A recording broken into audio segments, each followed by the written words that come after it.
members, and at this time, would you mind leading us in the invocation, Pastor? Thank you. Turn on the microphone, please. It's not on, sir. There's a little button on the side. How's that? Is There you go. that on now? Yes, sir. All right, let's pray. Father in heaven, we ask for your wisdom as we begin this meeting. We acknowledge that we need your wisdom and insights, and we welcome your presence here among us tonight. We ask that you will guide us in our discussions and decisions, helping us to seek what is best for everybody involved. We trust in your perfect wisdom, and we ask that you direct our meeting according to your will.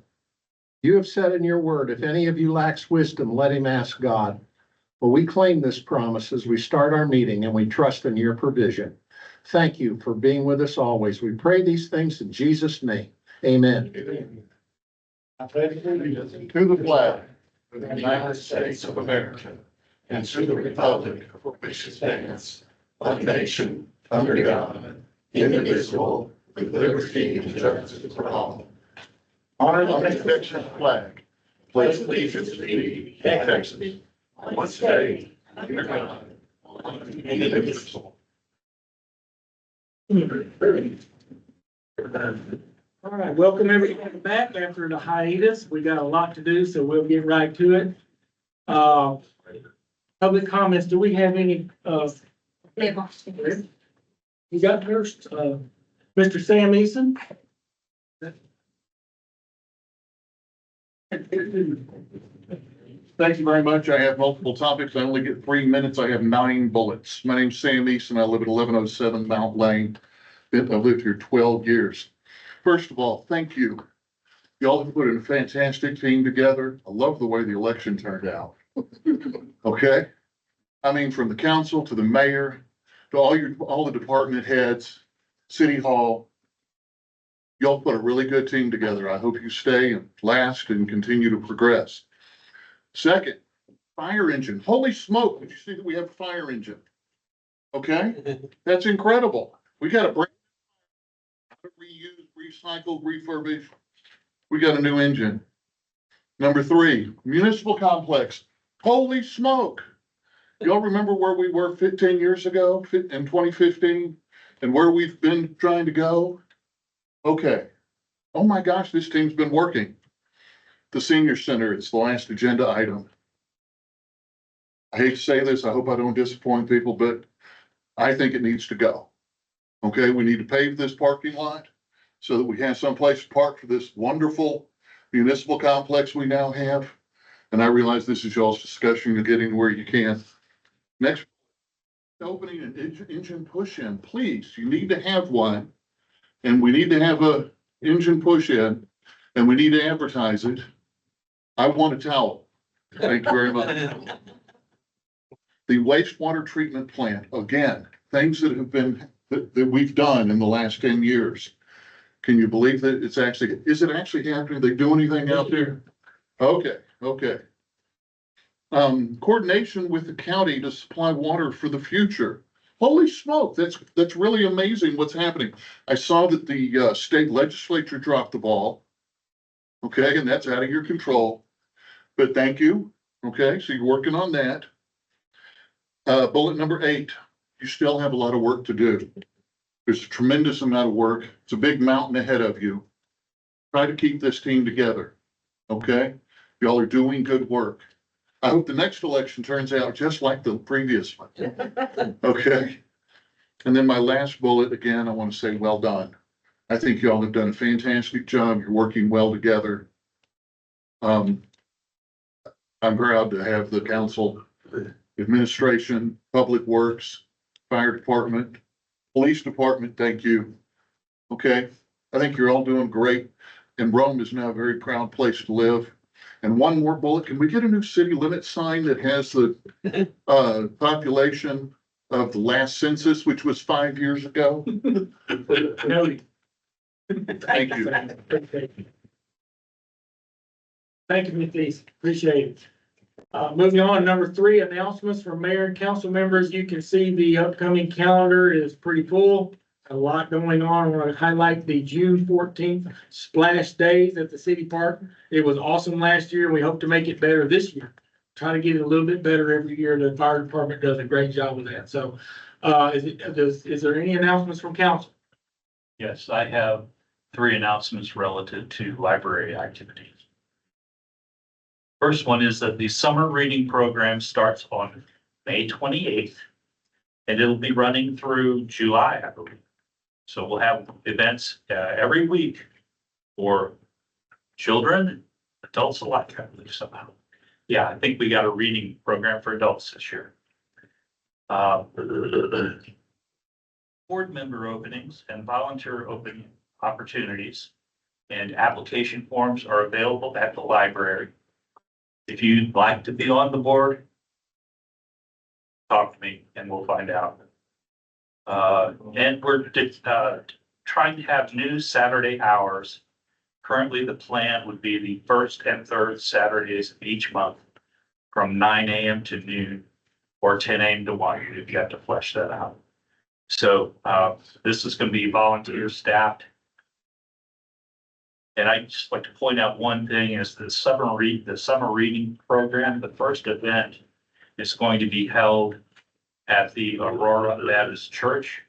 And this is due to the fact that last year when we had the creature teacher event, we had double the amount of people show up that we could accommodate. So I think it's just illustrative of how the city is growing and we are outgrowing not only city outgrowing facilities, but the library is also. Thank you. Any other announcements from council? I have one. I was going to update everybody on the legislation for the Wise Regional Water District. It appears the House bill got voted down in dramatic fashion because our new representative is a freshman. No, probably the only reason. The Senate bill was still alive. We tried to hold it up with other senators from other cities in the state. The development lobby was still trying to get as much control as they can. They've held it up for over 9 days. And we tried to compromise again. They still wanted more. So we finally told them, well, that's all we're doing. And it's still alive, but it's on life support. So hopefully by next Wednesday, we will know. But fear not, that wasn't our only game in town. So other things are in the works that we'll hopefully be able to share with you once we know for sure what's going to happen with our legislation. So that's kind of where we're at. We're still working to bring more water resources to Wise County for everybody in the county. So that's enough on that. If there's nobody has a question. All right, moving on to the consent agenda. Do I have a motion to accept the consent agenda? Make a motion to approve the consent agenda. Do I have a second? Second. All right, all in favor? Aye. Aye. Aye. All right, thank you. Moving on to the staff reports and board minutes. I believe you have announcements there. Yes, sir, I do. I would like to take just a minute and update council on our progress as it relates to getting moved into the new facility there. And then we have some announcements from the police department. You'll see we have most every member of the police department here and many of their significant others that we'd like to celebrate them. So I'll make my remarks brief. Currently, the city hall is anticipated to move into the new facility starting next week. That will necessitate. We are very excited. We are planning to have an open house and a wedding of the truck and a push-in, as Mr. Easton had said, that we will have that hopefully sometime in June. It's not set yet. And give tours of the facility, et cetera, and potentially open up the old school. So if people want to see in there, they can get into that facility as well. So I don't know exactly when we're going to be closed and open. You'll need to kind of watch our Rhome Connect notification. We are trying to align electrical installation, the technology installation, carpet finish, all the canopies for the building, as well as movers, and being out of the current city hall by the end of this month. So in some form or fashion, the administrative team will be out of that building by the end of next week. But if we're in this one or if we're in this room, still remains to be seen. So watch the Rhome Connect. We will also put that on our website so that people will know kind of what we're doing. But I do anticipate that we will be closed over a period of several days to get our feet back under us and get set up before we can resume business. I just wanted to give you guys a quick idea departmentally what administration was doing along those lines. Any questions? Okay, I'd like to call Chief Balconcelli. If you'd like to go to the microphone, sir, I will turn over this portion of the staff reports to you.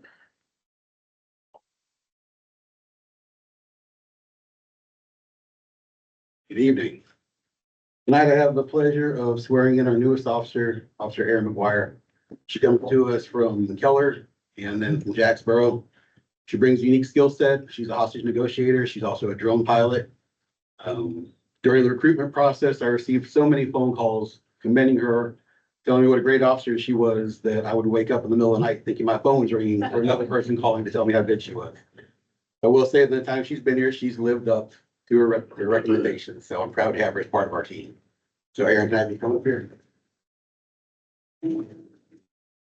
Welcome.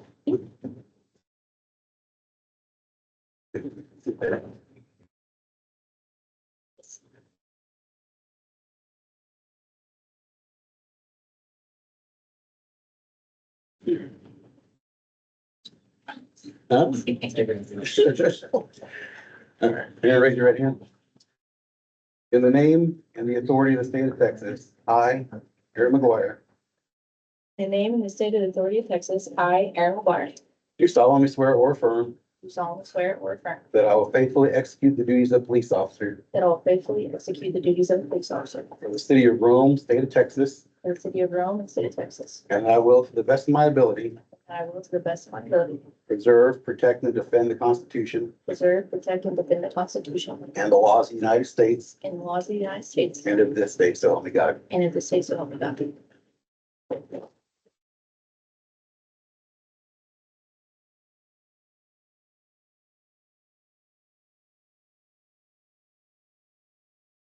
That's your chance, stop. Practice. Start over.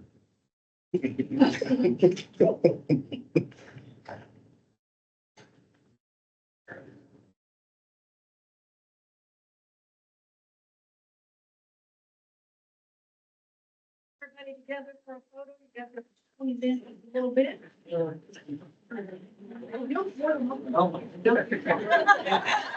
I can stand in front of you. And we'll have council join in after we get this group photo from the department. Everybody good? Council, would you like to join? Yes. Christie wants to. We know Christie wants to. You're fine, everybody in. Can we all fit in there? I'm sure know that we. Stagger in front. Okay, short people. Okay. I can't. Well, if anybody- Everybody will be able to see that. All right, let me switch right to the bottom. Okay. All right, see, I got everybody. 1, 2, 3. One more, a little higher, so we all look thin.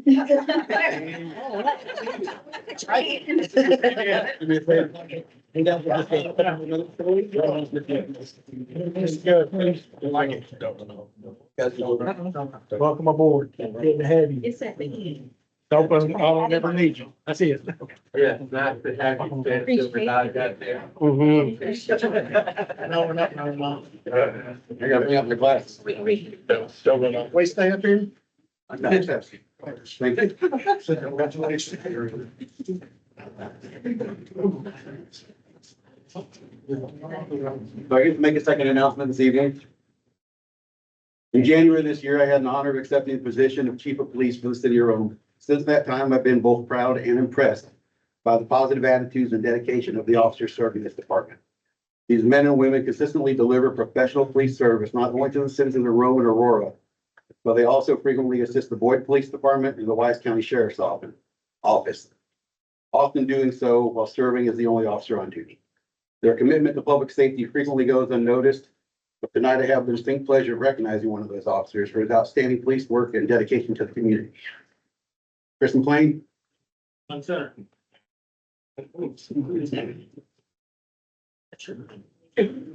Is it your birthday? We got a power. On April 22nd, 2025, at 1:52 in the morning, Officer McLean was advised of an active aggravated kidnapping investigation by the Tarrant County Sheriff's Office.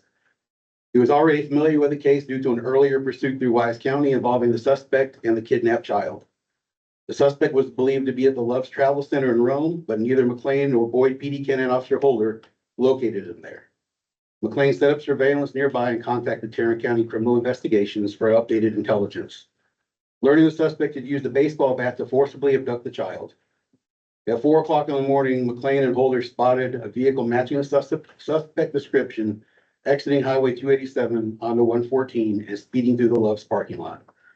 They initiated a felony stop on private road 4822 and observed the child in the suspect's lap. During the stop, the suspect initially held the child outside the open door of the vehicle and then stood up with the child in front of himself. Despite a language barrier, McLean and Holder gave commands in Spanish.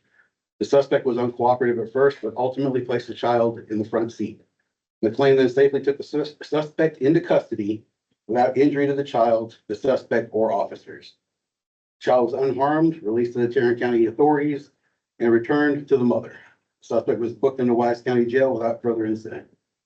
Officer McLean's decisive action, professionalism, and teamwork led to the safe recovery of the kidnapped child, the arrest of a dangerous suspect, and we recommend that he be awarded the Police Commendation Bar for outstanding service involving significant risk and bring honor to the department.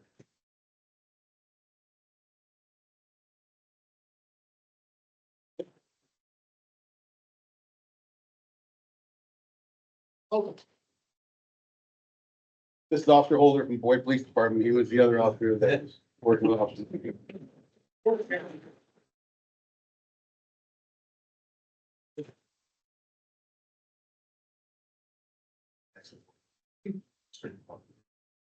Shannon, you give it before I. Definitely get it. Gentlemen.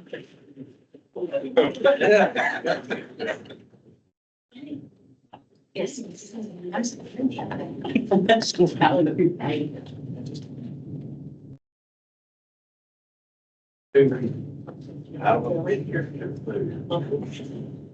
One, two, three. One more, so we look at the end. Thank you. Good job, guys.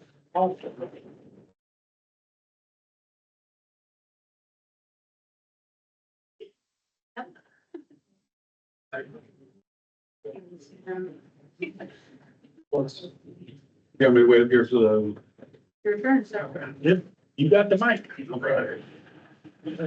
Well, yes, for the department update, as you know, we've currently switched to computer systems, CIS. There've been a couple of bugs on it. We're getting it worked out and proven to be a good system. It's helping the officers do their job very well. We're in the process of moving. Obviously, we're not moving fast enough. I visit today. But we are in the process of moving to the police department. We're all excited about the opportunity to have this new building. With the addition of Officer McGuire, we're now at our full authorized staffing. And I also recently submitted some policy recommendations. So I didn't know if y'all had any questions about the policy recommendations. The reason the changes in the recommendations is TCOL by June 1st has new rules that they've implemented regarding the maintenance of personnel files, background investigations, and internal affairs investigations and misconduct allegations. While we had policies that addressed most of them, they didn't meet all the standards the TCOL requires. Additionally, some of the policies fell short of the Texas best practices, which is part of our accreditation process. So what these policies do is they bring us into compliance with both TCOL's requirements and bring us a step closer to our accreditation. Unfortunately, there will be more in the future, but these are the ones that are pressing right here at this moment.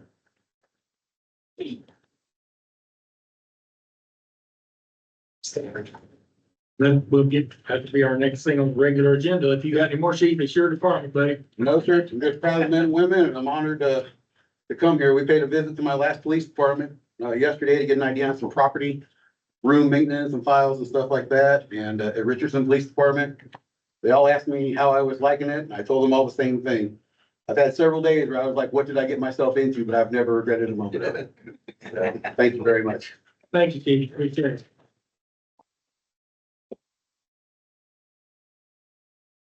Moving on to our regular agenda. Speak of the devil. We have police department personnel policy changes. We open that up for discussion amongst council. So the chief did present an overview of those policy changes that he has as it relates to the personnel file. He's happy to answer any questions that council may have, but we are putting this forward for your consideration so he can update this. And as he mentioned, there will be several other policies that come forward as we seek accreditation, which is a component piece of our interlocal agreement with the city of Decatur for dispatch services. I think as long as it's in line with TCOL recommendations and TCOL standards, then I'm good with it. Does Carbon need to review? No. So it mentions here that there's 4 attachments: hiring procedures, personnel files, internal affairs, and misconduct allegations. I only have personnel file. Chief, can you answer that for me, please, sir? I think we only have, am I missing it? I only have personnel files in my packet. Are there more than, is there more than one policy here, or is it just the personnel piece? I apologize, I didn't get those in the packet, so we can bring them back to you on the June 12th meeting. That be all right? Okay.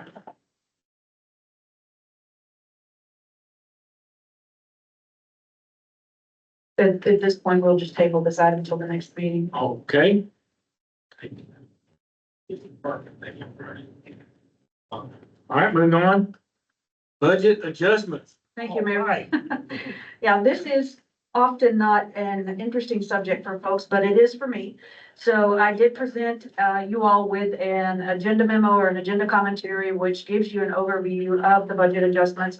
You will note that this information is for your fiscal year 2024, not, of course, not the current year, which we will be bringing forward in just a few meetings, but this is for our last fiscal year. Now, normally, we will have done these end of the year budget adjustments at right before we approve this 2025 budget. So generally, you will start to see these in September. But as we continue to get our financial house in order and get all of our line items aligned, and we get everything in its correct spot within our budget, within our electronic system as well, this will become more streamlined and things will go a little bit smoother. I am very pleased to report that you do have in front of you, if you have not had a chance to look at this, you have one sheet of paper that does talk about kind of the bottom line. We did show an excess of revenue over expenditures of just over $800,000 in last fiscal year, which is excellent. We have been running surplus in the past few years. We've been adding that to fund balance to make sure that we maintain the minimum reserve that council has set according to your financial policies. But to give you kind of a high level overview to explain what's on the line item sheet that you have in front of you, administration, which is Department 10, saw a positive change in revenue of approximately $495,000.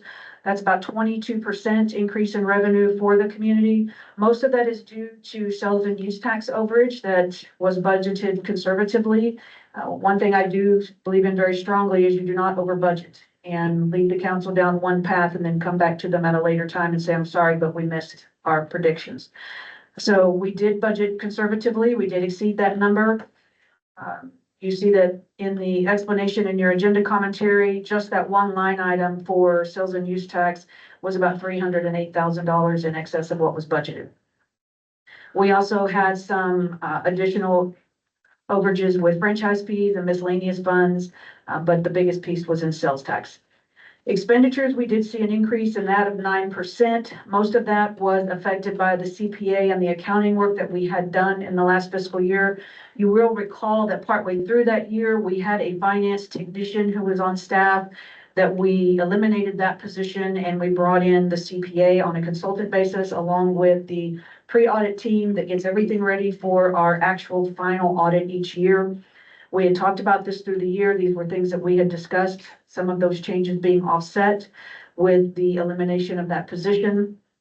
We also had some increases in technology that were done throughout the year when council authorized cybersecurity, and we moved a lot of our software to the cloud and off that server that we had that was in the closet. So those were things we had discussed during that fiscal year. We're just adjusting the budget to show those numbers accurately. Any questions on administration? When you look at the police department, it is not a traditional revenue generating department. However, it does receive revenue through interlocal agreements with both the city of Aurora and the Rolling V Ranch. You will see that their revenue was up 49%, and most of that is based on collection efforts of things that we had reached out to RVR that per our agreement with them had not been remitted to the city for the payment of police services, et cetera. And of course, we had some insurance proceeds from some vehicles that were damaged during a hailstorm. So that kind of gives you an idea of where your revenue in that department came from. Expenditures exceeded revenue slightly by about 3%. Most of that's going to be due to the computer-aided dispatch system, but I will bring to council's attention that we used one-time money from the Northwest ISD building permit. Council had allocated any overage above and beyond what our internal service costs, if there was any to go towards the purchase of that CAD system. So it's to some extent a wash in that line. Any questions on police?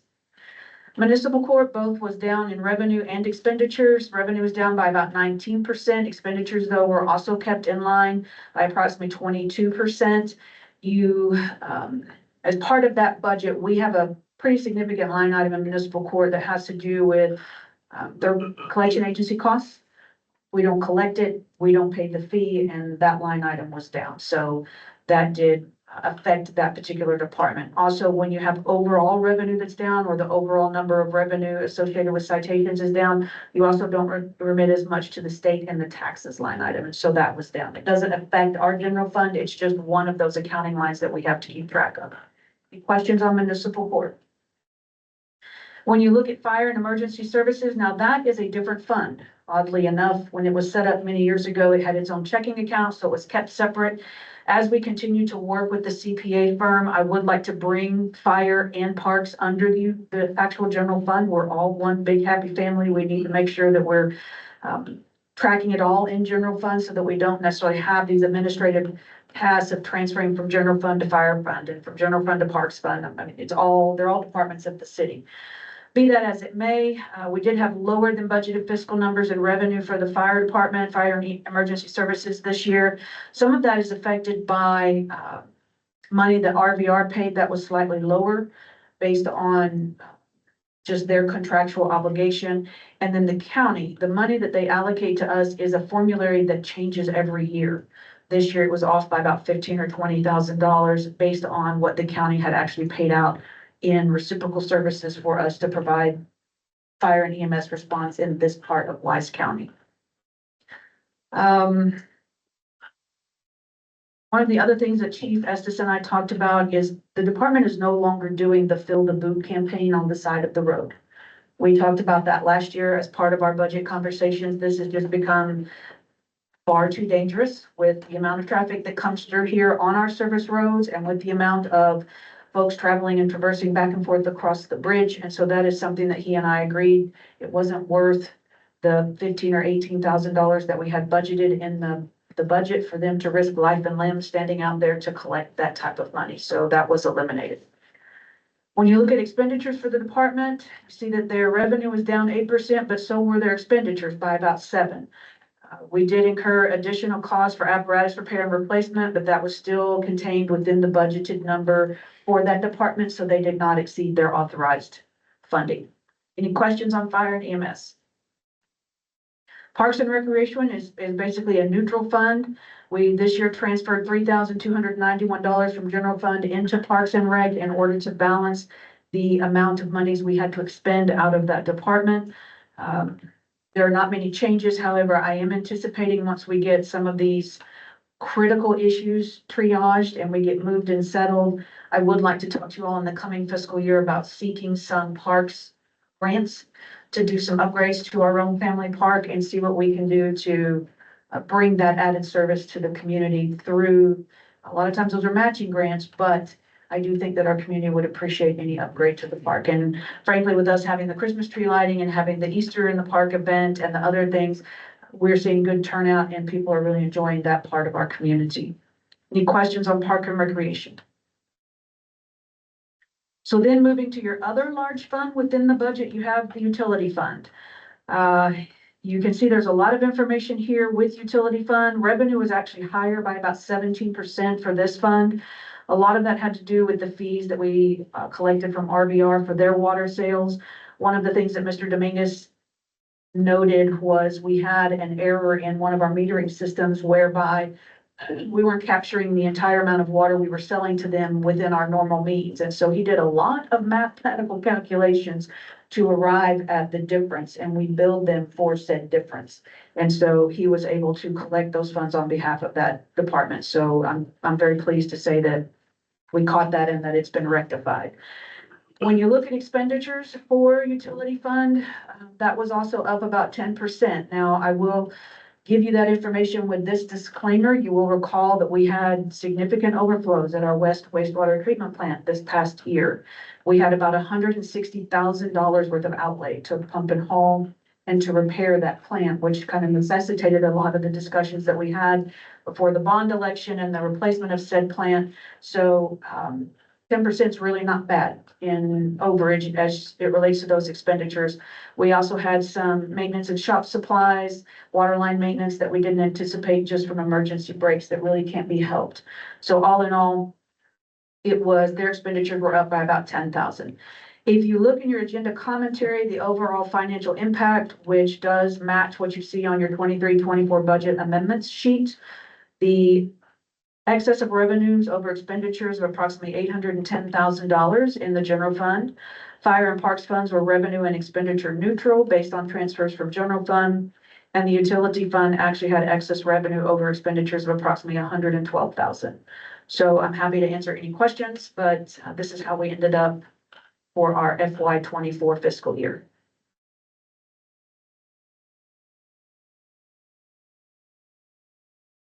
Will you teach us about the development line item? Absolutely. Which one are you talking about? Thank you. It says development revenue and expenditures. Okay, so the development revenue and expenditures, that is where we classed the Northwest ISD building permit to. And that's why you see that those revenues are up 177%. That is an anomaly. Generally, we account for in that development line item, when RBR permits a home, they pay us $100 fee. We're currently tracking about $100,000 in revenue in that department for said services that over the next several years, we're going to have to adjust because as they either accelerate or slow down their building, it's going to affect those numbers. But that's why you see such a tremendous change in that particular line for last fiscal year.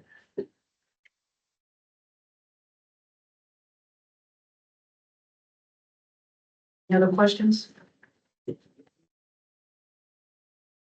No further questions? We don't have any action. I do have a motion to approve or deny the budget adjustments. Yes, sir. Do we have a motion to approve or deny? Make a motion to approve the budget amendments for the fiscal year 2023-24. Do I have a second? Second. All right, all in favor? Aye. Aye. Hi. Aye. Thank you. Thank you. Move to regular agenda item number 3, building technology. I believe this is for the new building. Yes, sir. Thank you. As part of the component of putting the new building online, we have talked to our technology provider, the Fulcrum Group, about moving our computers and monitors and phones to the new location and getting everything installed, set up and networked together, which is really not where my expertise lay. So I will let this gentleman come to the mic, introduce himself, and he can go over the information. You will see in your packet that you had the bid before you for one-time cost for the phone system, a SwitchVault cloud phone system installation, and office move of the hardware and professional services of approximately $25,405. So, sir, I'm going to turn that over to you. Name is Tristan Stewart. I am the Director of Engineering for the Fulcrum Group. Ryan couldn't make it because of his daughter's graduation, so he put me in the hot seat. I can answer any questions that you may have on any of the line items on the quote.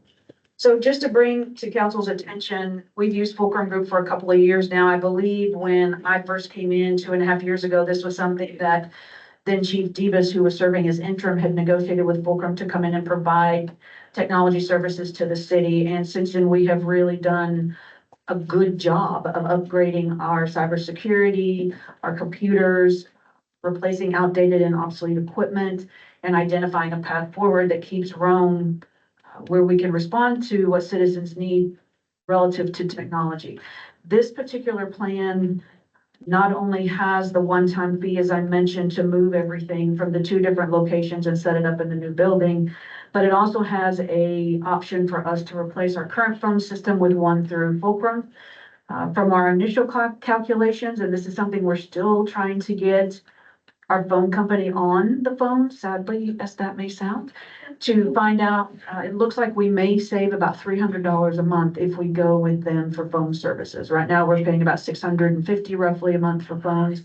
And if we go with Fulcrum, they're about $381. So that would be a cost savings to us. But again, I have to verify that, and I have to verify how we get out of that contract with that vendor. Brooke has called them every day for the last week, and we still don't have a response yet. But I just wanted to tee up that idea for you that Tristan's bringing forward. Is it contains the one-time fee to move everything, which none of us have the expertise to do, but it also contains a proposal to change our phones under one house with Fulcrum.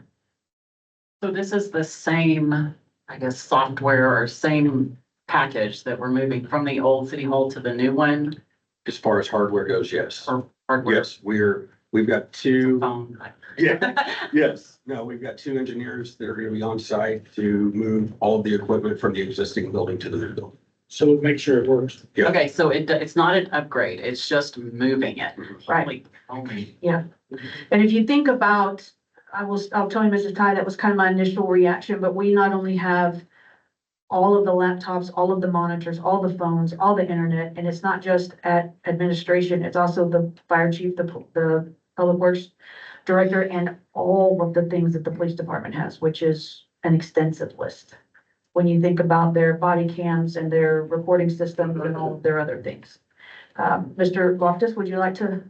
Yeah, I just want to let everyone know that Amanda shared your estimate with me.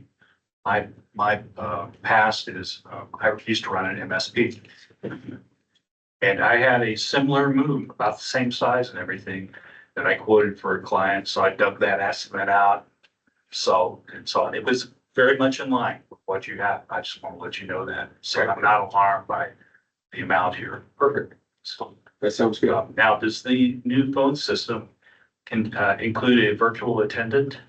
A cell phone? Yeah. Yes, Well, the virtual attendant, in other words, they call in, you could have a menuing system to route call. yes, absolutely. You're welcome. These are all VoIP phones, I assume. That's correct. Okay. All brand new VoIP phones. They're, San Gomez says they're free. They're part of your package. So to Mrs. King's point, are we getting new phones? That would be the plan. Through that, with their vendor, they have a relationship that we can get them less expensive and the monthly fee is less. Almost half as much as what we're paying now. The caveat that I would give to council is I have to verify with our current vendor that we're not mid-contract and that there's not some sort of a penalty for us to cancel early. So that would be something that I put out there as a caveat. And because we've not been able to reach them yet, I don't have an answer for you. Kristen? Yes, sir. What ISP are you intending on bringing in here? Currently you have Brightspeed, and that is the preferred, vendor. that Why we is it the use, preferred vendor? Because they own the last mile of cable. Okay, so is this a fiber optics? Correct. It's a dedicated, it's a DIA circuit, so it's a dedicated circuit as well. An alternative around here is fiber first. Have you looked into that? No, Ryan, so we discussed with our master agent, we came up with Earthlink, Lumen, and Their that master agent. master ISP agent, so they can go out and source. So this is someone you get a commission from. I don't know the answer to that. I'm pretty sure you do. We could, I don't know the answer. Fiber First hasn't exactly impressed me with their service lately, so anything. Okay. This is still a great upgrade from the Canon. With voice over IP systems, in this case, will we have a backup provider? Because if the internet goes down, then the phones aren't good. Everything's down. Right. Yes, so the plan is a backup, internet connection. I know there's been some discussion between wired and wireless. My only concern is on a wired connection, Brightspeed owns the last mile. So it doesn't matter if we lay lumen on top of it or another provider, if there's construction and that line is cut, your back, everything is down. So the ideal connection would be a wireless WISP connection, right? Starlink, something along those lines. And I've got experience with Starlink in very remote areas, specifically Wyoming remote, and it works phenomenal. It works great for me. Yeah. I get speeds comparable with my fiber. I have Starlink too, and Awesome. it's better than the fiber first, for sure. That's what I've experienced in Wyoming as well. Yep, but it's not the other half. And if you're not using it, you can cut it off and not pay for Yeah, I suppose your mileage may vary with providers. it. Thank you. You're welcome. I was gonna say, and to answer your question on that too, we can configure it to where it's automatic failover and fallback. Sure. So we bring this forward to council for a recommendation. We're asking for budget amendment in order to absorb these costs. I cannot get them moving forward, which is another one of the dominoes that needs to fall on the building. So I'm happy to answer any questions, but that's what we're seeking this evening. Do we have a motion to approve the budget amendment? I make a motion to approve the budget amendment and the motion. Are you ready for the motion for the other as well? I make a motion to approve the budget amendment and pending verification of release of the contract with the current provider. I move to approve the one-time and ongoing cost to move our technology infrastructure and to consolidate our phone services. Do I have a second? Second. All in favor? All in favor? Aye. Aye. Aye. Aye. Thank you, council. All right, moving on to a great topic near and dear to everyone's heart, it seems. Tristan. Oh, Sorry. the drainage and right-of-way management options. Thank you, Mayor. This is something that we originally started discussing in March of 2025. Earlier this year, we had a resident reach out to us relative to the maintenance of some drainage areas around their home.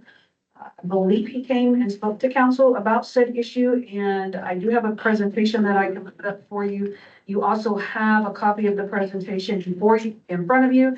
At that time, when we brought this forward in March, we were asked to create a policy as it related to each of the separate areas of town so that we did not have a one-size-fits-all approach, because what's needed in Old Town might be different than what's needed in Chisholm or what's needed in Crown Point, et cetera.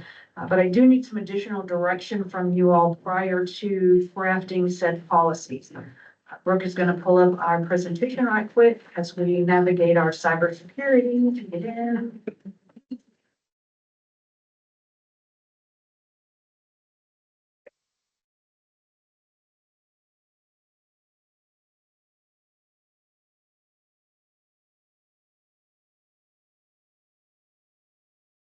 You do have in front of you, I can go forward with some of the information as it relates to the current ordinance.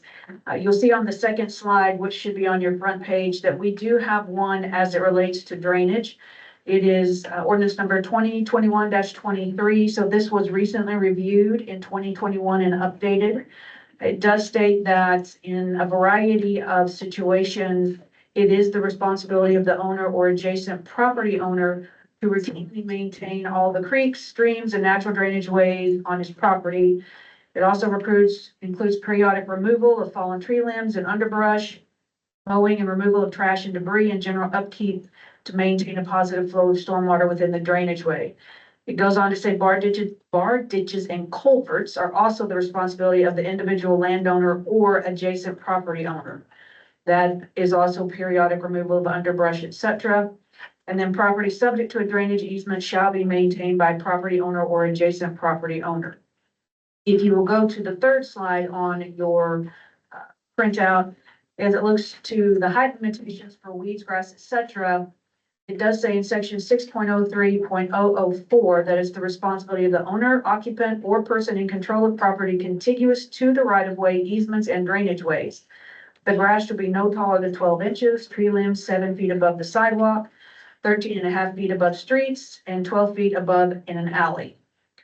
It is an offense to permit weeds, grass, vegetation within 50 feet of right-of-way easements, drainage ways to grow higher than 12 inches, and creeks and natural areas are exempt. Now, I say all that as a caveat to the conversation and why I need some additional direction from council, because what we talked about before is that there are some sections in town where we have some drainage ways that are a challenge for some of our residents to get into and take care of.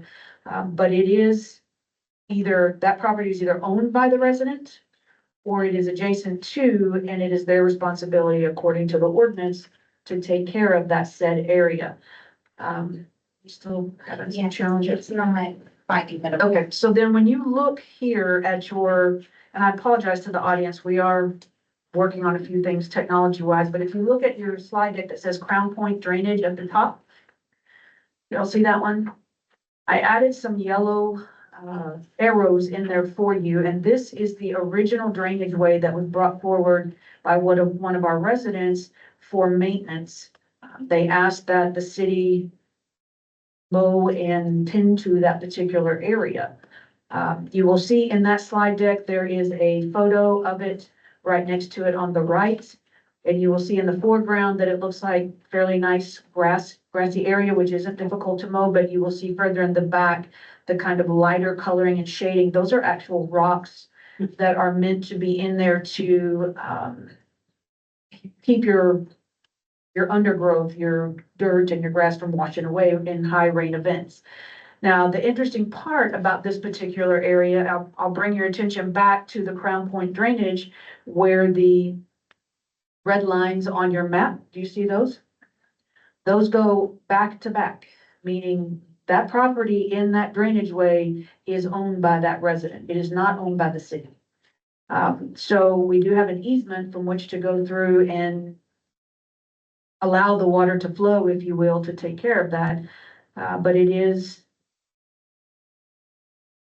not owned by the city. And Carvin is here. I've talked to him about this, and he could certainly weigh in on some of this as I've taught him the microphone and let him give you some feedback. But this is where I don't know where to go in crafting the policy because our ordinances and some of the actual practical applications seem to be misaligned.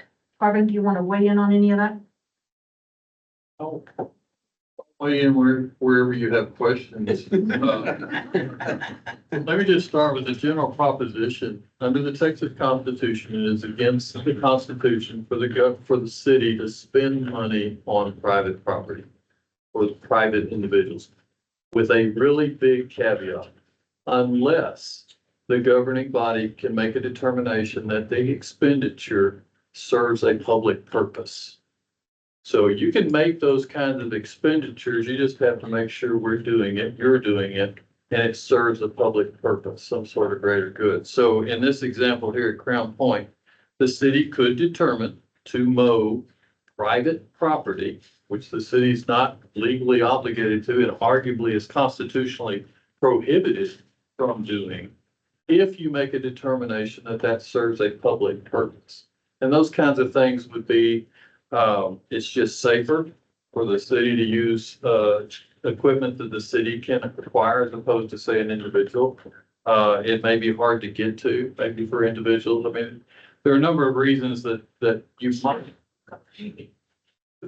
might be able to articulate, but you start with the proposition that the city is not supposed to be mowing that drainage way. And then you can raise it to the next level if for reasons that you think serve the public good, that yes, you can do that.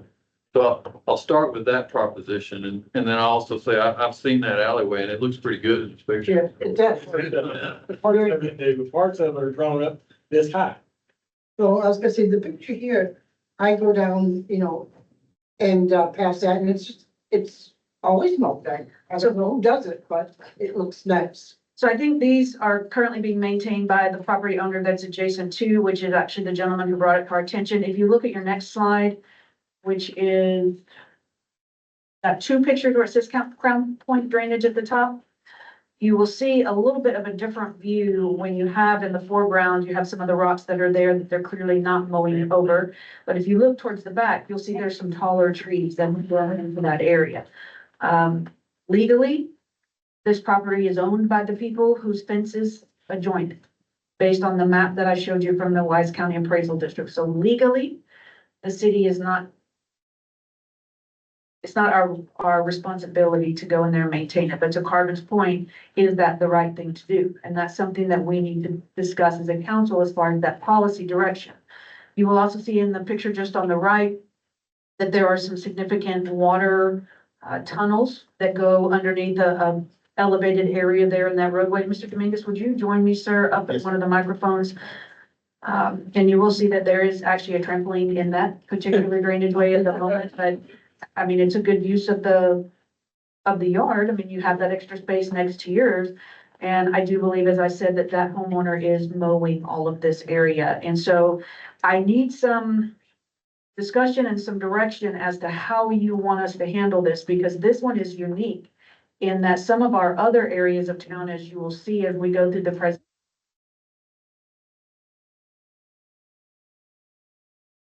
the adjacent person. And this is a little different conversation. So open up for discussion. Ms. McKinn, if the look at the survey of their property, I'm assuming they will see their property line and also see a drainage easement in that survey. I would think so, yes. I mean, it's very clear on the appraisal district that those lines go all the way back into the middle, which is right in the middle of that drainage way. Now, they cannot put a fence in that area that would impede the flow of water. That is against our ordinances, because if they do and they redirect it onto someone else's property, then we have a whole nother problem. So they can't just move their fence back and capture that into their property.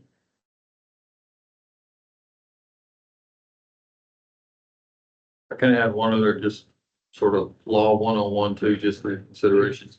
There's oftentimes an argument that you're not treating everybody the same. And the Constitution it's the equal protection clause. But that clause does not require that everything be treated identically.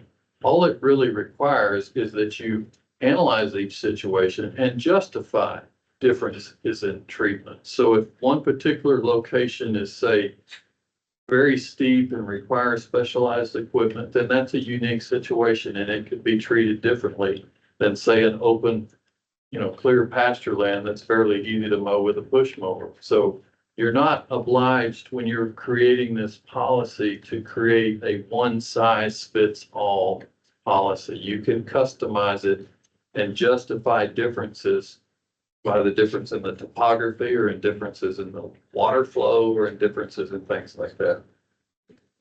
So because these people are the owners of this culvert and there is an easement, does that allow us legally to get on their property and do this maintenance?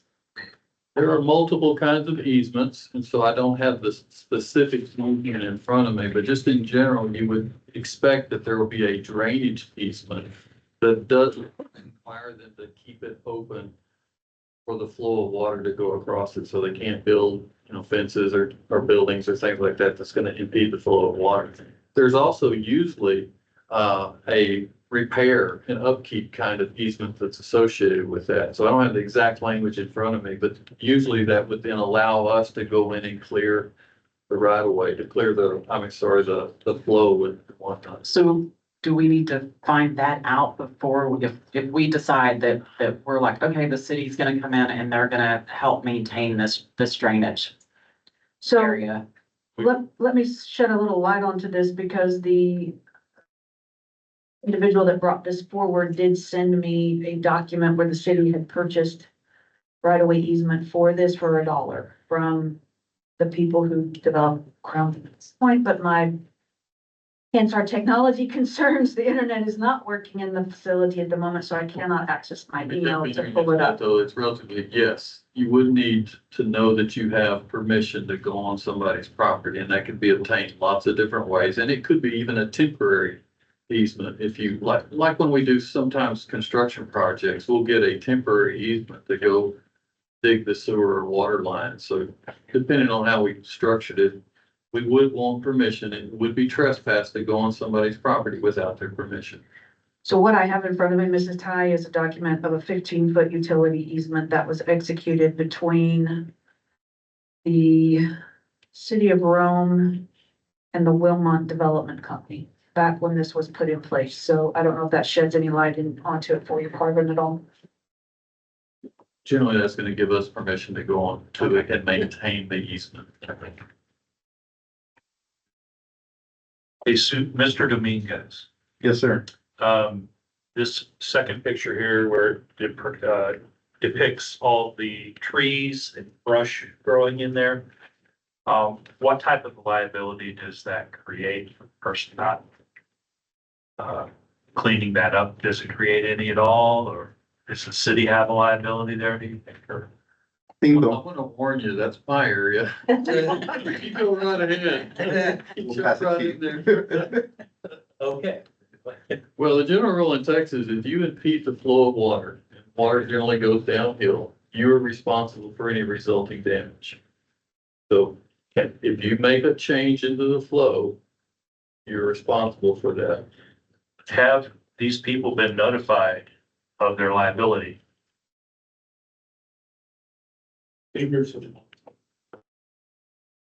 Yeah.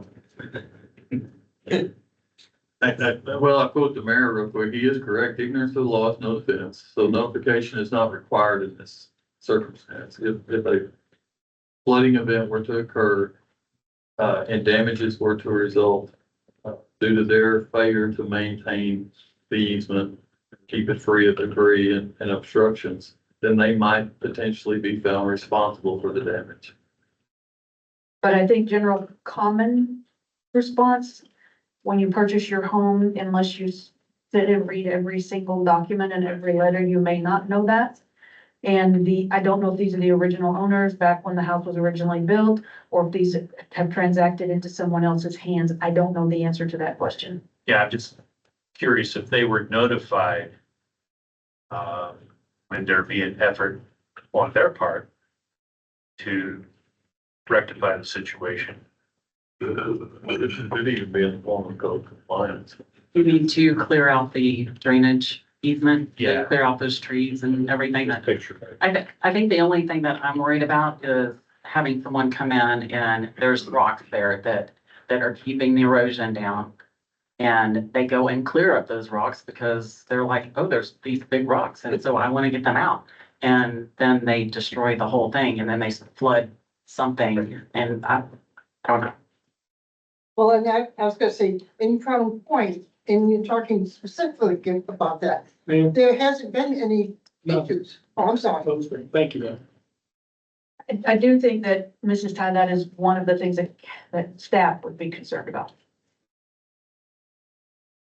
I'd say just give them $1 for it to make it the cities, let the city maintain it. Well, if we already have the easement, then we can, is that correct? And it's for the greater good and all that other. Well, you managed to put about 3 questions into that. I think now let me just state this, again, the city can, if it has an easement, go in and clean the easement. If it's a drainage easement that we have, we could go in there and clean it, and assuming we have permission, and it sounded like we do, then we could go in there and make those changes. And again, the city generally is immune, but if we go in there and we use heavy equipment, then we can waive our immunity. So yes, there is a potential for liability in the event of going in there. Yeah, I guess my concern is that everyone else on this entire drainage area appears to be maintaining it And we have some individuals who have neglected it. And the initial clean out of that is gonna take additional effort. And I'm just trying to deal with the responsibility for that. So, Mr. Dominguez, since your staff will be doing that, if that happens, what does that look like? How much stress does that put on y'all? If I could kind of give you a response to that before he jumps in, it would be my recommendation that we contract that out once a year. Not, and that's the other concern in this particular policy. If we take this on as a responsibility, citing unique circumstances of this particular area, that there are large rocks through here, there's really not appropriate access for the homeowners from which to gain access to this in order to do that work, et cetera. That's something that I would say we bid out. We don't have the staff depth to do this.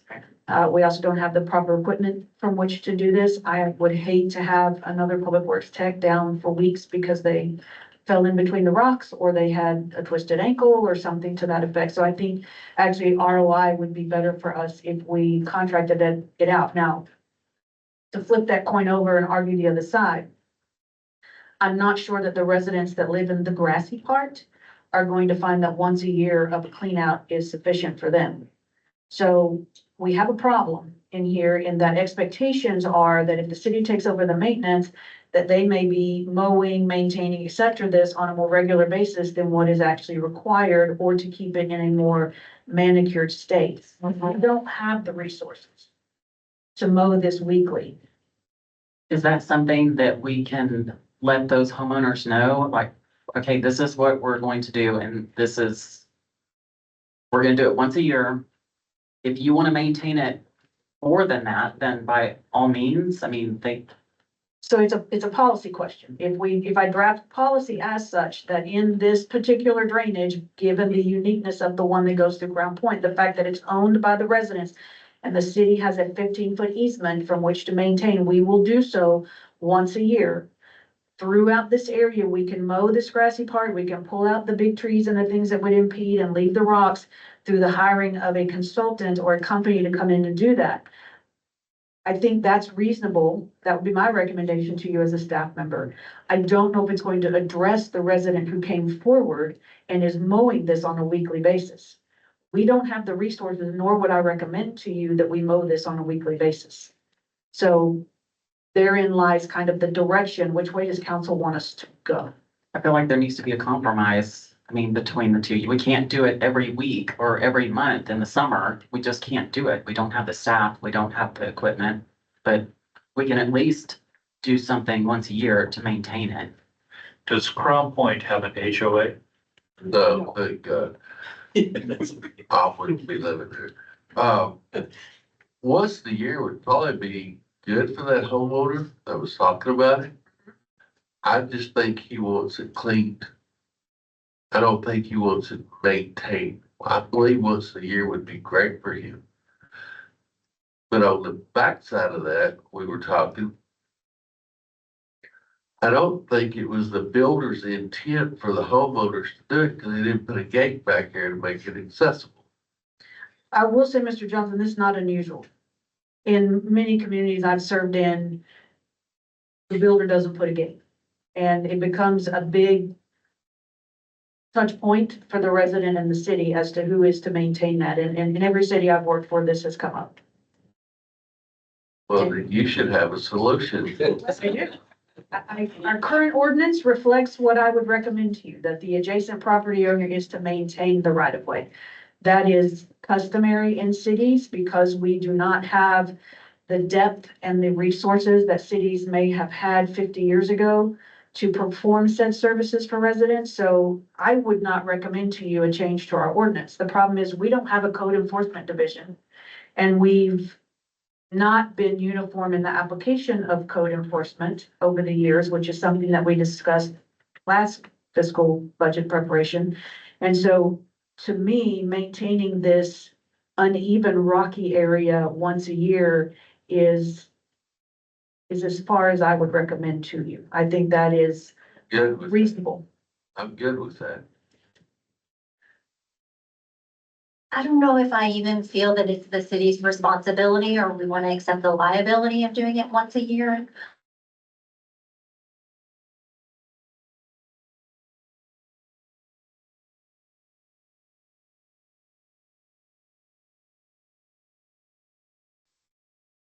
Here's my question. You wanna do this one time, then on Troxel, their property goes to center right away. You gonna say that they're responsible for the road?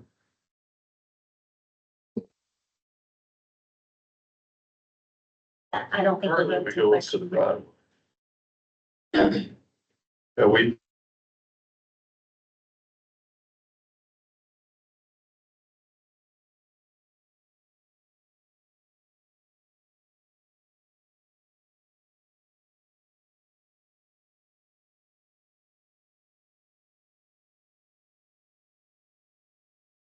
Do this. If we're gonna take care of one, why wouldn't we not take care of Well- the other? typically citizens don't have the ability to take care of the roadway. So I mean, that makes a lot of sense that the city would take care of the roads and the citizens would take care of yards and grass and alleyways. That's typically how it's done. Here's my thinking. It sounds to me like, yes. This is definitely, we're talking about spending funds on private property, right? Which we know we can't do unless it is determined that the expenditure serves the public good. The public good. I can see that it serves certain private citizens well, but does it serve the overall public? But also, guys, y'all remember, we're talking about not just Crown Point. Okay, there's other neighborhoods in Rome with properties that are not adjacent to some other homeowner that like the entrance to Ellis is being mowed by the people that live there.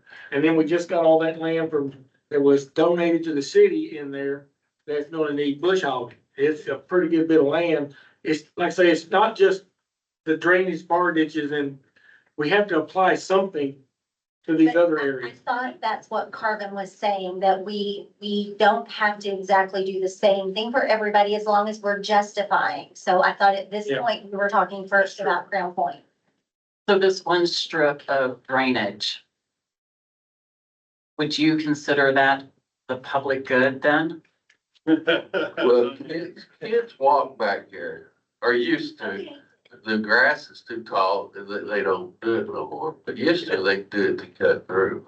So in my mind, it would be serving the public good if there was a sidewalk that could become a walking path through there, right? But it's on private property, but that to me would serve the public good, like sometimes you see under a utilities, the big power poles, whatever. I don't know. So this is why policy decisions are difficult, because it does set policy and it moves it forward for other councils to consider. But it does have budgetary and staff implications currently.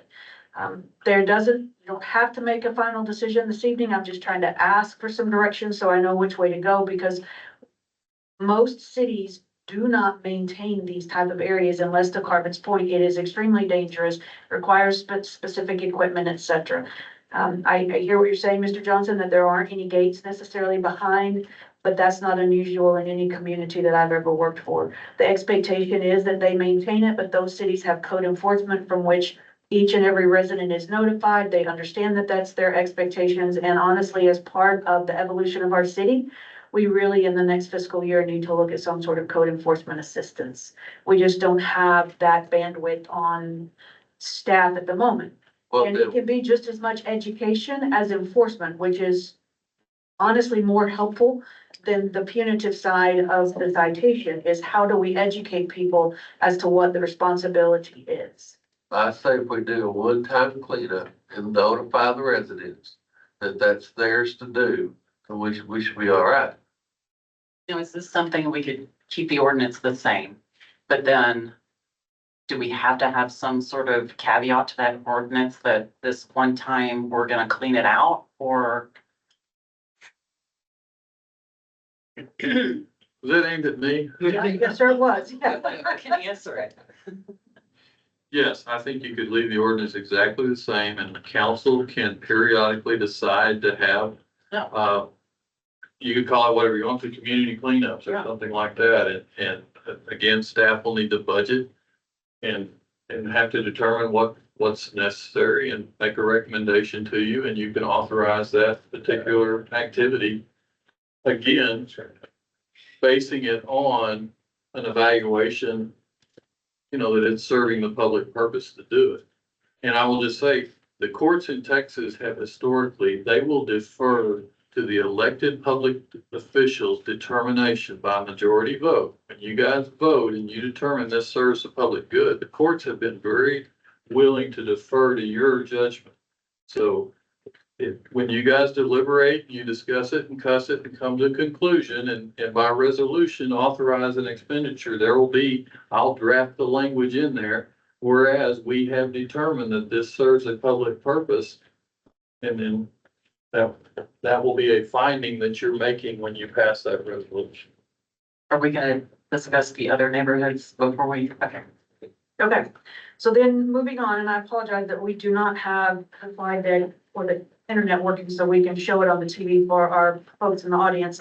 You will see the next one talks about, it's in the same general area, it talks about Virginia Lane between Sterling and Troxel. On the left, you can see that there are several red lines, and there looks like a row of green shrubs there to the left of those red lines on Virginia that talks about that is in the right of way per the Wise County Appraisal District. It is currently being partially maintained by the city and partially by the homeowners. We don't do any mowing in that area, but we have in the past gone through and trimmed up trees according to said ordinance to keep them up to the height that they need to be, and we have hauled off limbs because that's not necessarily something that the everyday resident has access to. Does that make sense? Any questions on that area? Well, okay, so this one, it looks like the red lines are before the trees. But your instead of- ordinance still says that whoever Oh, is adjacent then. to is required to maintain.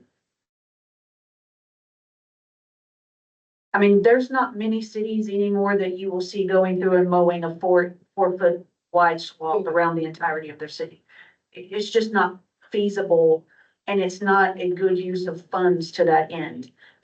So every city I've worked for has gone through this. If you live next to it, you maintain it. Okay. Now, moving to the Bywell area, you will see that there is an entrance that is this little island, if you will, that's not adjacent necessarily right next to, you've got a median area in there. Currently, the city is maintaining this, but yet I can't find anything in our ordinances or any development agreement that says we should be. We even went through and we maintained this area when the sign was defaced last year. Public Works went out and cleaned the sign up and did some housekeeping so that it looked much better than after when it had been spray painted. But this also appears to be in the right of way. I would have to defer to Carbon on whether or not, because that's a median, is that something that changes the designation, or is that simply the person that owns the property on either side should be maintaining that? That one does change the designation. I can't remember if I'm on or off here. You're on, sir. I'll probably turn it off every time I try and talk. So anyway, yes, and because I think the city would also have the right, if we wanted to change how that median is structured, make it a 2-lane or a right to left-hand turn. We have the right to modify that median. So ultimately, I think that's the city's responsibility.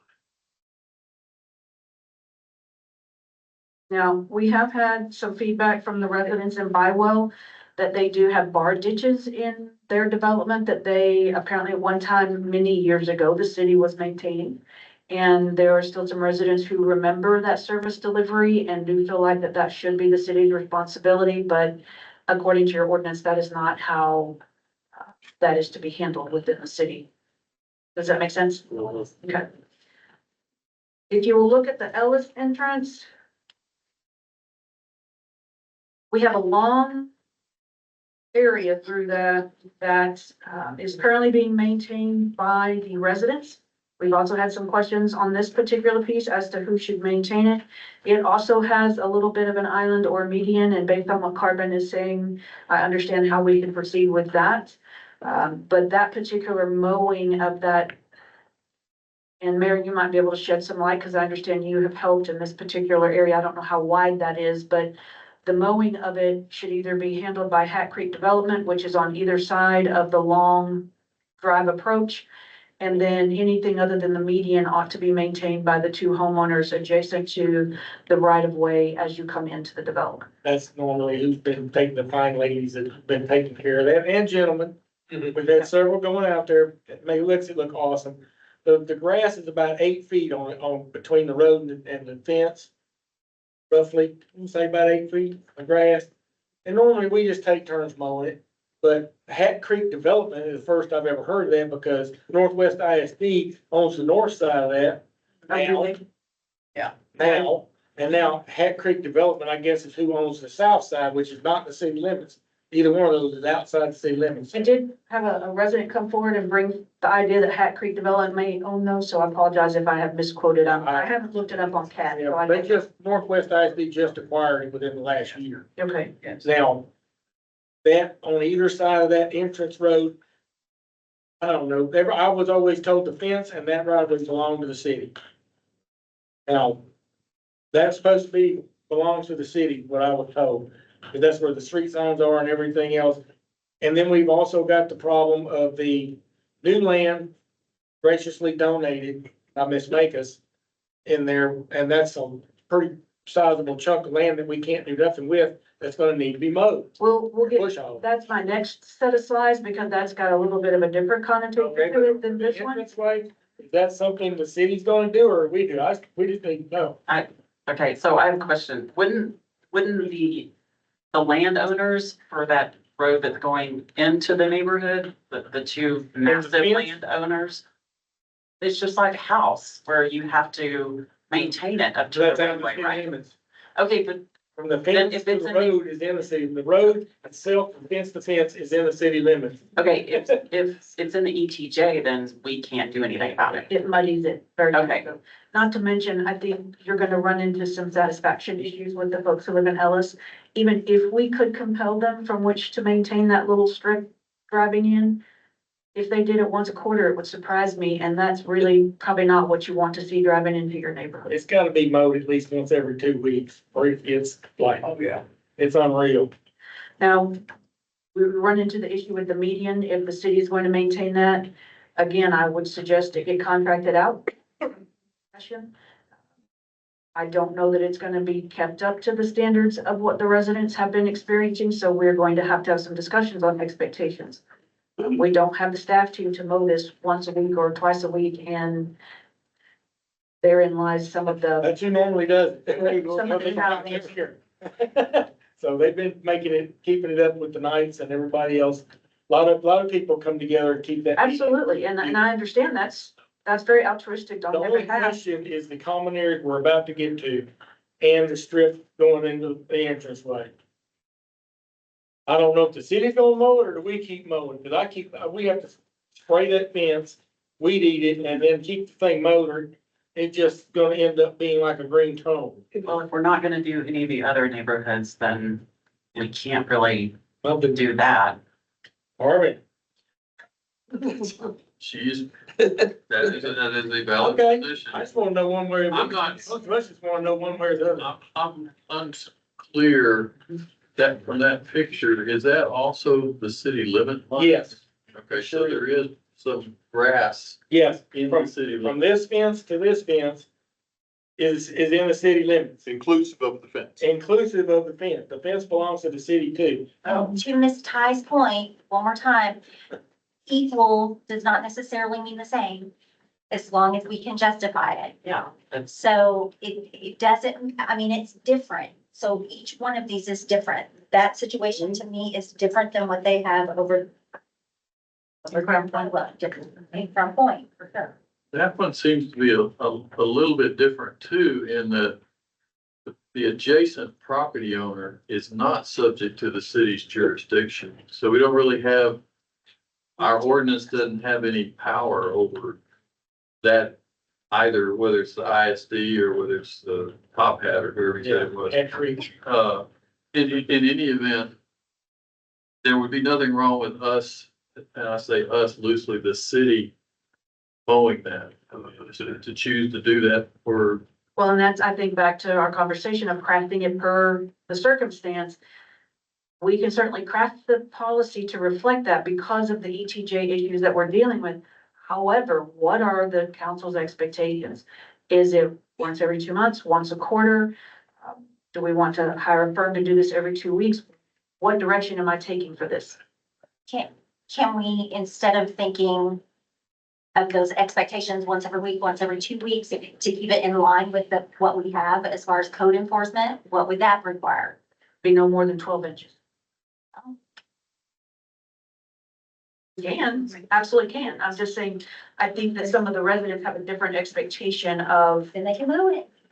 We They can did, move it. and that's gonna be the same for I don't Bonneville. disagree. It's gonna be the same for every neighborhood who has a common area that needs to be kept clean.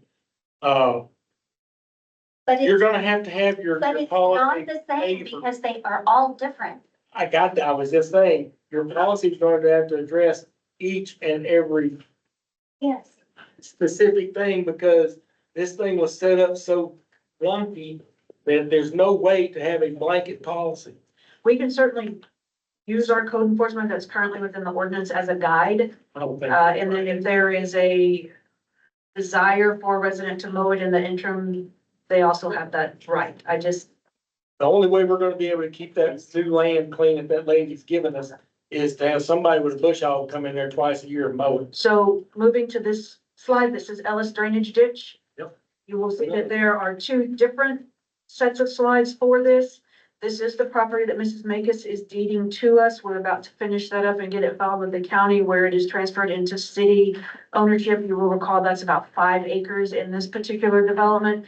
Now, this one falls in a little different category because according to your current ordinance that we have on the books, this is one, and pardon me while I look back at what we've got on here. Creeks and natural areas are exempt. This is a creek and natural area. So we would not, according to the current ordinance that we have on file, be required to go in and abate all of these trees and these other items that you see in here. There is a strip around the outside that I believe Mrs. Makis has been maintaining or someone in the development potentially. Okay, so that would be, again, kind of the conversation. This will be property owned by the city.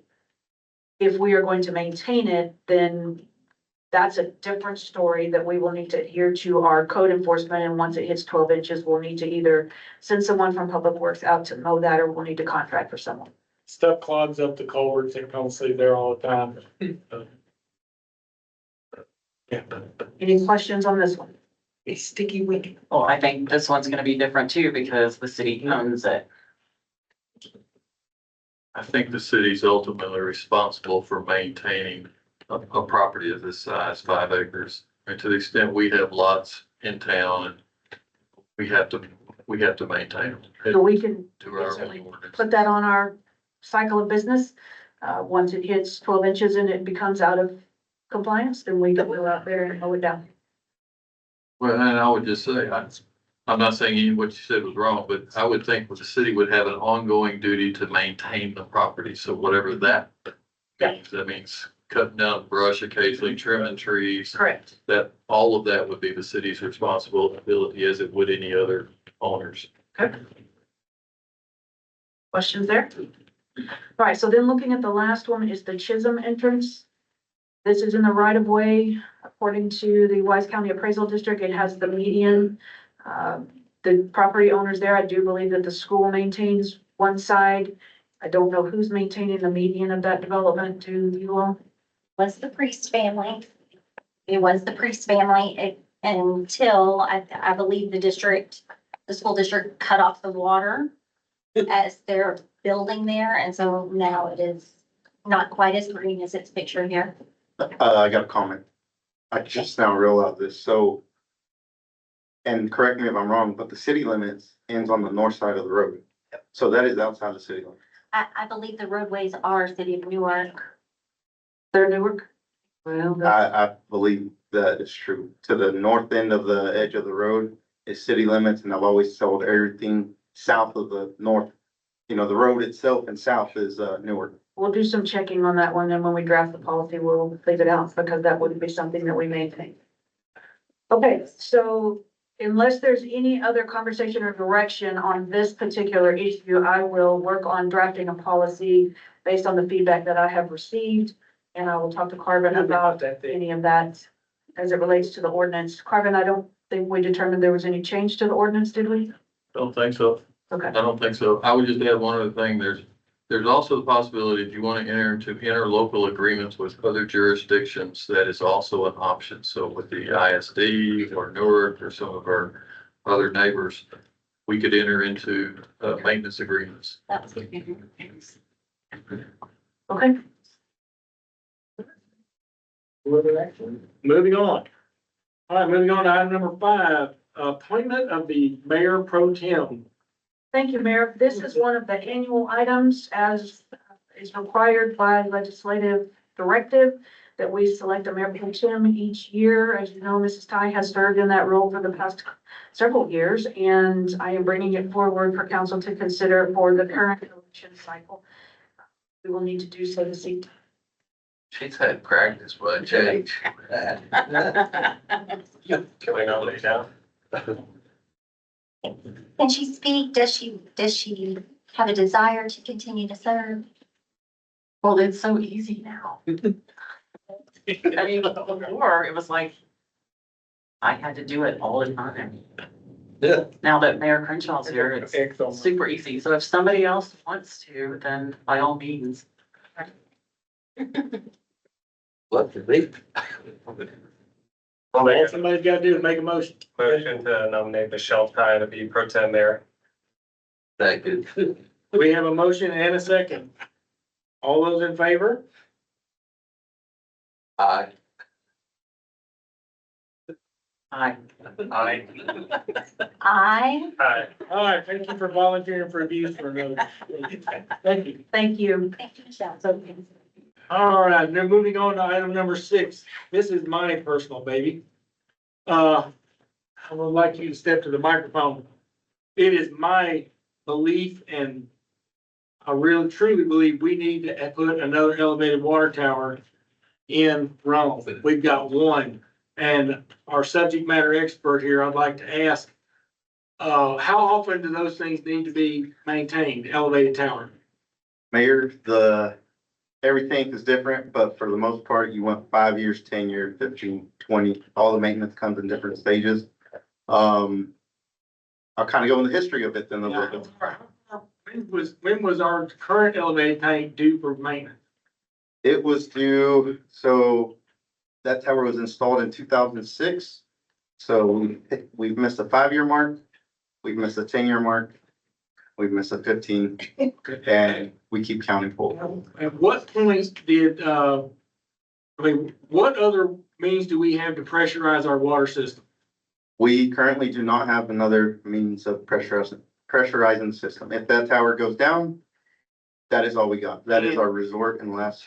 Yeah, can TCEQ shut it down, force us to do it? That question is difficult. So it just depends on how far you let it delay and what kind of biological issues may occur, rusting, holes in it, birds living in it. It's maintenance, it's gonna be. Okay, that was the biggest problem I got, and I know we have 6 wells in the city of Rome, but all the storage tanks are nowhere near enough for our capacity. And as the regional water district we're trying to stand up comes forward, there's a great possibility we're gonna have new sources of water coming in here, and we need a place to keep it, and we need a place to pressurize our water system, because we have no backup pumps. None of that to repressurize the system, because one goes down, that's it. I think for the future of our water and to ensure our citizens have a supply of clean water at reasonable rates, I think we need to start looking into building a new water tower. I mean, what's the downside or any benefits to having it? that you So- know? Having a second water tower, one, you have oscillation, so you'll have water lines, almost connecting a puzzle. You know, one tower goes down, you turn it off, you still got water going in the other. Gravity's free, so as long as you pump up, there's water, it pressurizes it down. And when it comes time to maintenance or anything, you have your secondhand. You turn one off, you fix the other. You fix the other, you turn the other on. Vice versa. If we were to perform maintenance on the existing water tower, what size water tower would be required? For instance, does it have to be a 1 million gallon tank? Can it be a 500,000 gallon tank? That is, we're gonna kind of have to relay back onto the engineering for the specific answer. The reason is we have requirements of how much water storage we gotta have on hand per connection, per our wholesale contracts and all that. So if we go back and they say a 500,000 gallon meets the demand per the TCEQ requirements, then that's the recommendation they give. But again, you don't want to short sell yourself and build a right on the limit, because when you go to turn off that tower 20 years from now, well, now you already maximized the limit. So now you're not even meeting the TCEQ requirement. Well, just to steer the discussion, all I'm asking council to do is to direct staff to begin preliminary work to do some research on how we can get this done, look at some cost figures, capacity. If we we're gonna drill some new wells. And we're gonna also look at other sources coming in. We need storage capacity that we can have. I'm looking 30 years down the road, that we can have our water problem solved. So I'm not asking for specifics right now. All I'm looking for is the authorization for staff to begin work looking on this, and like to have something back possibly in the meeting in July. Do we even have That's an reasonable. idea of how much this would cost? Not necessarily, just depending on the size of the tank. I'll say per gallon, I know I've gotten quotes. They usually start at $4 a gallon. So 1 million gallon tanks would be 4 million, but keep in mind, you're still talking about infrastructure. So just because you built the tower doesn't mean you have lines going to it. So now you got to extend water lines or whatever the case might be. And so if we built this elevated water, this second one, what would it be doing? So we maintain the first one, we do maintenance on it. You push all that water to the second one, then what happens when that other one's online? Does that one just sit there and not do anything? So the way like I said, gravity's free, so we pump up to the tower and gravity pushes down. So you have two towers, they mirror the elevation. So when one empties, they both empty. When they're both full, and they run simultaneously. You would have to connect the water lines. This is an example. The east side of town, there's I don't know, there's just not enough crossings or what the case might be, but more volume in that direction would help pressurize and demand everything else. And again, it's when a fire happens and firefighters go to use a fire hydrant. When you have two towers, you start pushing a little more, and your neighborhoods won't feel the water draw down. So they won't go open a sink and the water just starts, it comes strong and then it goes low. So what you're building is more volume, more water, to where you can operate in a more long-term sense of more population and everything else. So what I'm proposing is we put in a new tower over and wherever the science says we should put it, but I'm thinking we put it over here on 3433 by the Reunion neighborhood where our current water storage tank is, where we plan to drill that well down deeper. And that way we can have more, we'll have that. It automatically also ties into Bobo Crossing. So if we get any new water from the new water district coming in here, we can tie it in right there and bring it in the city with no new pipelines, no new lines. Would this be paid for out of the utility fund? That's a $10 million question. I would say yes. General fund is already subsidizing utility fund from the bonds that we just issued this past year. So yes, this would be my recommendation to you, is to pay for that out of utility fund. I think we're fine with staff looking into the options and bringing that back. I would simply ask that we have some flexibility on timing to return that, especially given what's going on with the move. I'm not sure what my capacity. My whole thing is that just to get the ball rolling, because it may take 3 to 5 years to get this done. And we're looking to have, it's the goal of the Wise County Mayor's Coalition and the Water Steering Committee to try to bring new water into Wise County within the next 5 years. I agree, sir. I'm just afraid if I give Jesus one more thing to do, he's gonna run out the door with his hair on fire. I just wanted to get the ball rolling. I'm not trying to put, Yeah, don't, fix something right. you're not trying to do all this immediately. Legs okay. But if we don't start now, it'll never get done. So, I believe we're good on that one. Moving on to all of our favorite, the senior center building. That building right now has got multiple issues. Number one, it sits right in the middle of where all the traffic has to go in and out here for our emergency vehicles and city vehicles. Number two, it would cost close to $500,000 to renovate that building. For what, I have no idea. It needs to be, my whole point is, I think it needs to be removed. If I could just provide some context for council, you do have in front of you some paperwork that I was able to find that have been some analysis on said building and what needed to be done to bring it up to code. The first one is from Ross Inspections. He is our internal inspector for all things building related within the city. He's got 25 different listed things here that would need to be dealt with. Some of them not so significant, but some of them that are significant, such as commercial appliances and a commercial kitchen that would be needed. We've got some open electrical underneath the sink.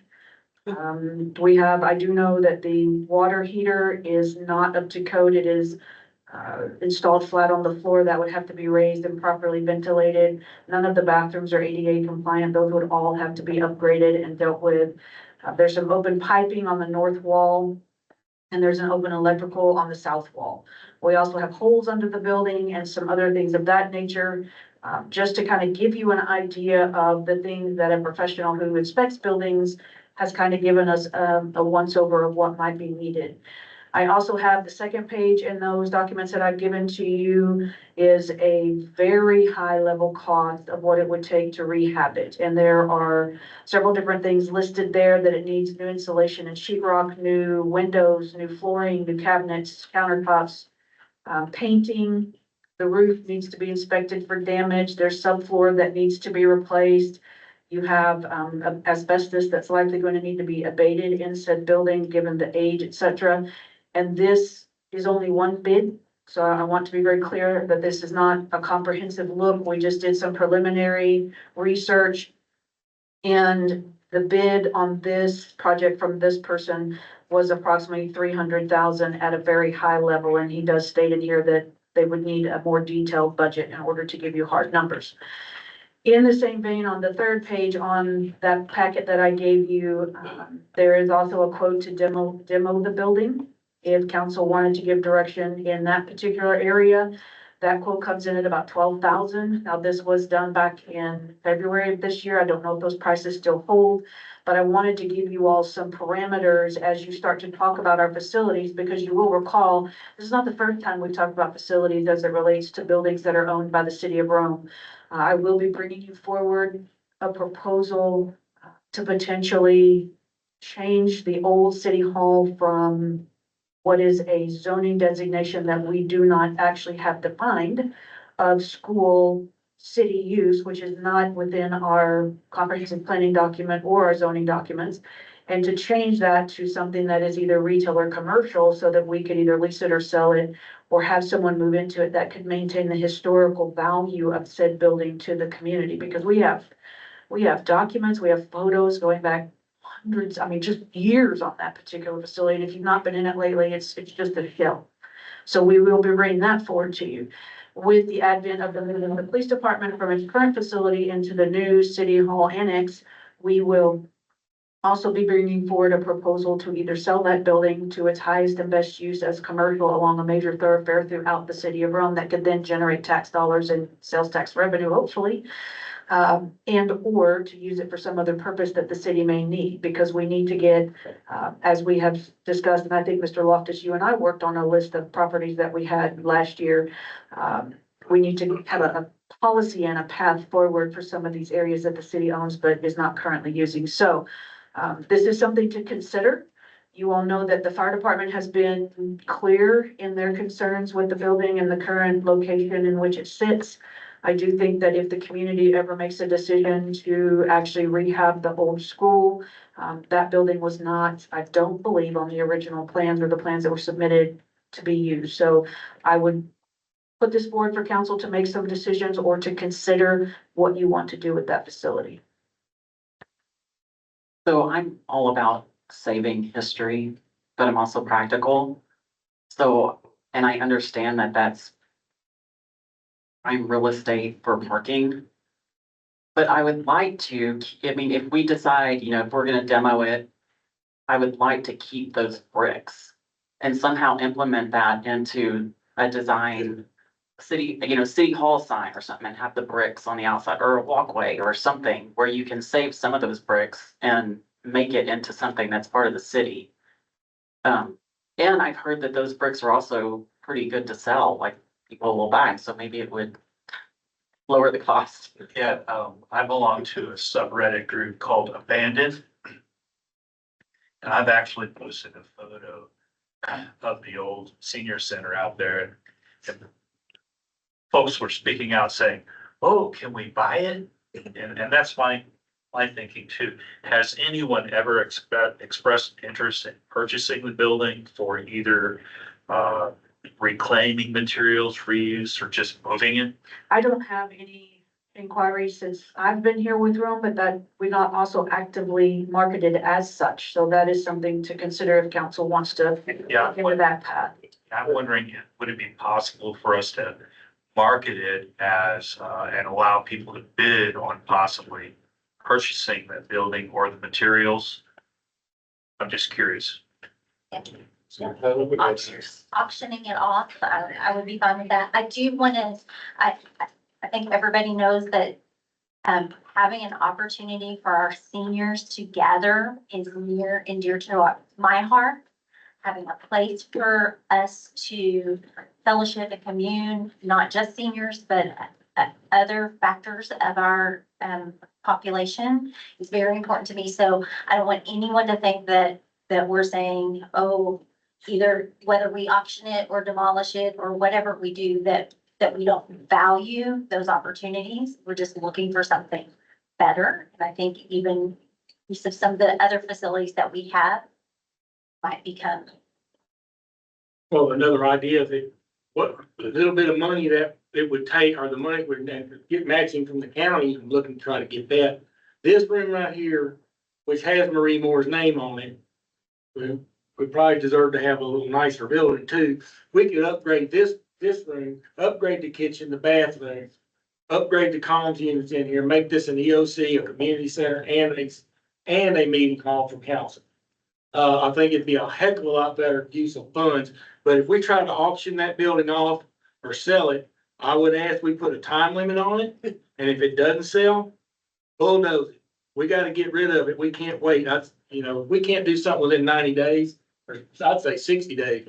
We need to get rid of it, because it's just gonna sit there and keep collecting rats and be an eyesore. So that's my 2 cents. Yeah, I want to echo Christy King's concerns about our community needs. Because we have a lot of community needs.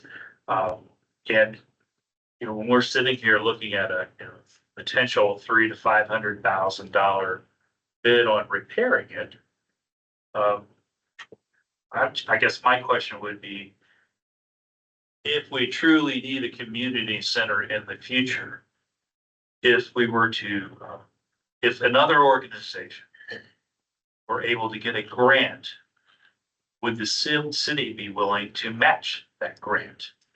I'm just bringing that thought out there. Here. Maybe like the library. What? But we still run into the problem of that building sits right in dead smack in the center where we need parking. And it's in a major egress and exit route for the fire department and the city vehicles. I just don't see how it's worth trying to save that building. We can get rid of it and move that and renovate some other properties we have or use something else. May I make a motion? Is there any further discussion? Yes, you may. I make a motion that we market the building for a period of 60 days and either auction or have a closed bid system. If it is not taken within 60 days, we revisit this at the next available meeting and take a vote on alternative action. Do I have a second? Well, we do not have a second on the motions. Can Do we want to discuss it further? How does this work? Yes, you may suggest an amendment. Can I do that, Carmen? Well, it really needs a second before it actually is open for discussion. We do not have a second. This I'll second particular it. motion, okay. There you go. Thank you. Now we can open it back up. So I wonder, like, yes, the 60 days, but as opposed to coming back for another meeting, because it'll be summertime, so for May, June, July, August, September, so I'm okay with saying if we don't get bidder, that we move forward with accepting either the current bid or requesting additional bids to demolish. I view that as a friendly amendment. Thank you. With that friendly amendment, But I would like to caveat it with keeping some Go ahead. bricks.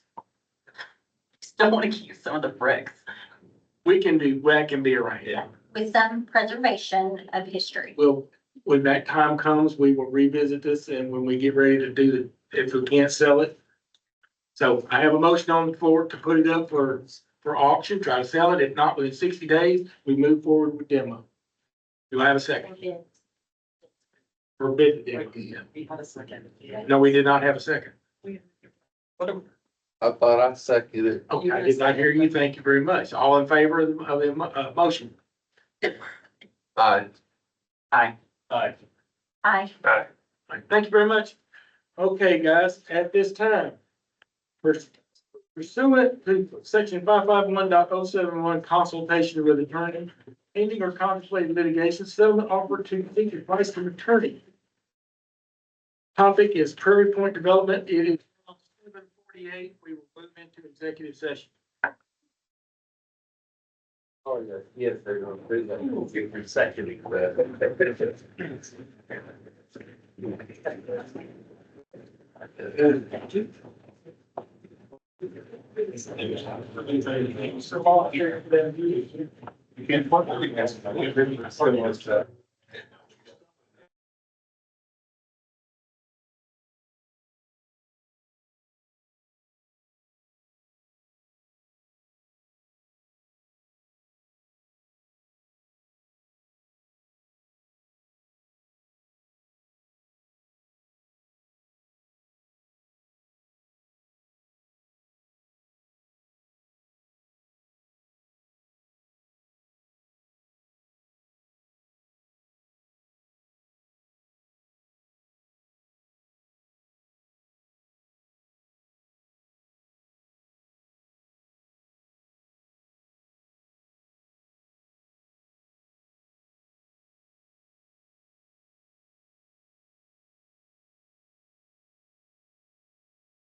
It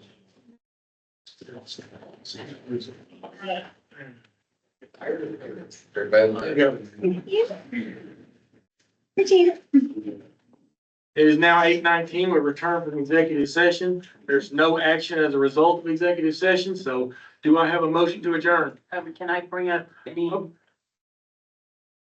Future. future agenda items? I'm very sorry, yes, you may. I thought we, What would you like? Ms. Deegan's not here. She's, I can have it. okay. So the comprehensive plan, I know that it's been out since 2018 or something. Is that, I feel like that's something that we need to look at and an update. update, yeah. Yeah, because I remember when we did that. Okay, anybody else? Yeah. Yes, I'd like to, in the future, entertain a discussion about an abandoned property inventory and possibly, abandoned property registration and registration fees, so that we can track the issues we have here in Rome and evaluate specific, actions that might need to be taken, You talking about real property or personal? real property. All right. You got that, Bruce? Yes. I got it too, so. Anybody else? Now, do I have a motion to adjourn? You have a motion to adjourn, right? Who's second? All right, all in favor? I, Aye. Aye. Aye. Means adjourned, 8:20. I knew this one would go long. I'm about to say no record. No record today. I knew after missing the last one, we'd have to play catch up.